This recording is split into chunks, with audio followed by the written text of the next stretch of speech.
2018 Audi A7 Sportback First Drive Review. Cape Town, South Africa. The 2019 Audi A7 is a stone-cold fox, plain and simple. From its rakish squint to its faceted tail, the new Sportback updates the design-centric theme that originated in 2009 with striking, fresh sheet metal. But while the original A7's big hatchback layout was a novel packaging exercise paired with a somewhat compromised rear seat experience, the new model takes a number of technological leaps forward that add some much-wanted substance to that style. For starters, the new A7 shares enough advanced features with the tech-laden A8 to make it among the most sophisticated sedans on the planet, though Audi isn't sharing all of those bells and whistles with the US market. More on that later.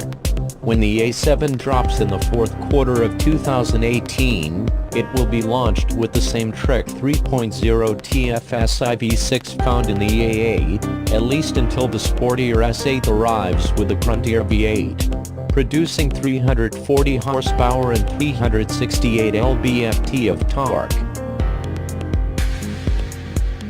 The V6 is a mild hybrid that uses an integrated starter generator on a 48-volt platform that enables up to 12 kilowatts of energy recuperation.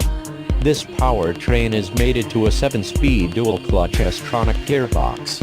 The so-called belt alternator generator bass is capable of coasting with the engine off within certain speed ranges, though US models won't have the coasting feature at launch.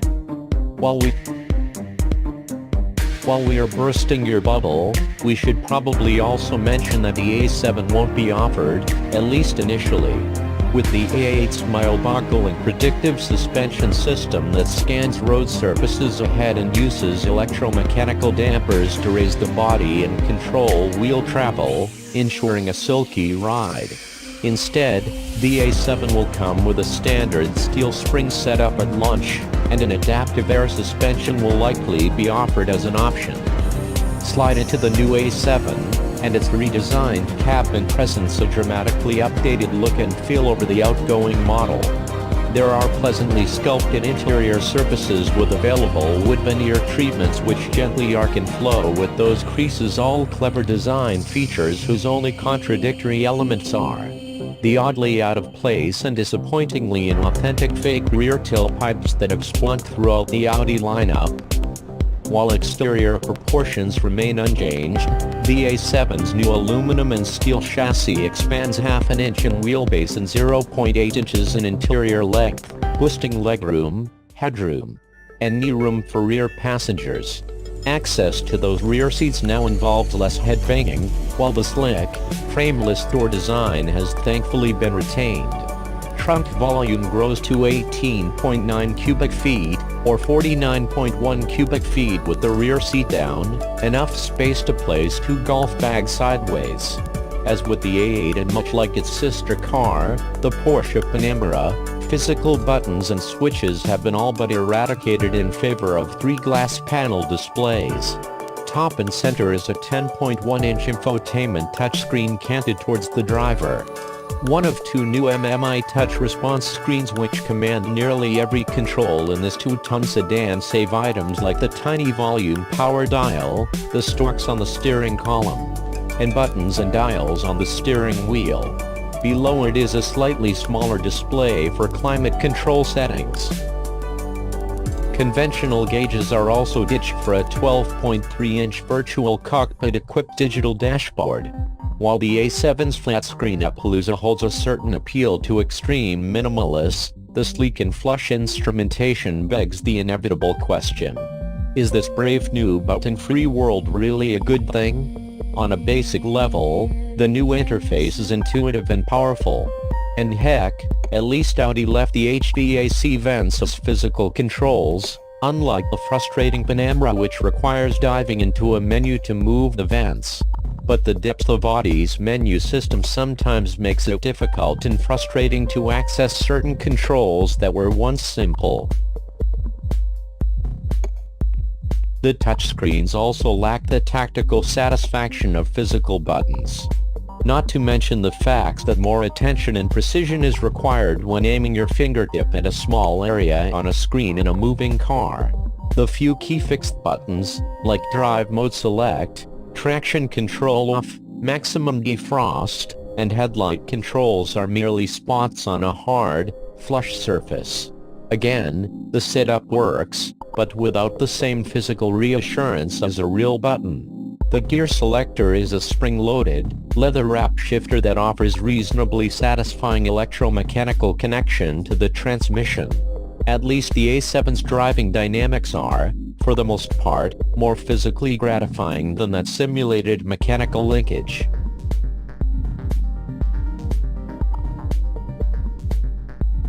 The standard driving mode produces a smooth, agreeable power delivery and quiet engine operation at lower speeds, feeling more like an uber luxury sedan like the S-Class, 7 Series and yes, A8 than a Focus sports sedan. We're guessing future performance variants, presumably S7S and RS7S, will be considerably punchier. Even with the steering set to sport, effort is relatively low, though feel is good enough and Michelin Pilot Sport 4S sticky enough to encourage high-speed cornering. Dip deeper into the throttle and the refined hum of the V6 emerges, trading some isolation for incrementally more feedback. New optional acoustic glazing goes a long way towards subduing ambient noise in the cabin. And our test car came equipped with air suspension that also managed to tune out potholes while keeping things crispy and responsive in sport mode. Cabin silence wants the illusion that the A7 isn't as quick as it actually is. Though acceleration seems strong with aggressive driving, the lack of noise masks the fact that the V6 is capable of whisking the A7 to 62 miles per hour in only 5.3 seconds, pretty swift for a base engine on a big sedan. Tackling the mountain passes outside of Cape Town, South Africa, in sport mode was more entertaining and confidence-inspiring than you might expect from such a large sedan.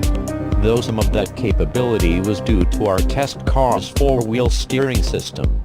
That 4WS system, you guessed it, won't be available at launch for US market cars. The system turns the rear wheels in the opposite direction as the fronts at speeds below 37 miles per hour, then turns them in phase with the fronts at higher speeds.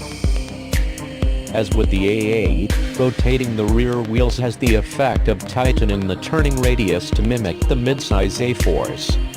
As vehicle dynamics go, it's a pretty neat party trick that we sadly won't get in the first A7. Oh, and one more thing, though the A7 is ready for a slew of laser scanners, radars, ultrasonic sensors and 360 cameras, it likely won't be able to legally utilize its Level 3 autonomous capabilities at launch due to legislative regulations which have yet to approve the self-driving technology. While we didn't get to test drive the Level 3 setup, the bare-bones assisted driving features didn't blow us away in their execution. The system did a decent enough job of keeping the distance with cars ahead, but struggled to recognize neighboring traffic when it encroached into our lane. Similarly, the lane keeping assist could have been smoother, as it pinballed within the lane while searching for its trajectory. Those niggles might have been annoying in our test car, but we'll have to experience the full-blown Level 3 treatment before we pass ultimate judgment.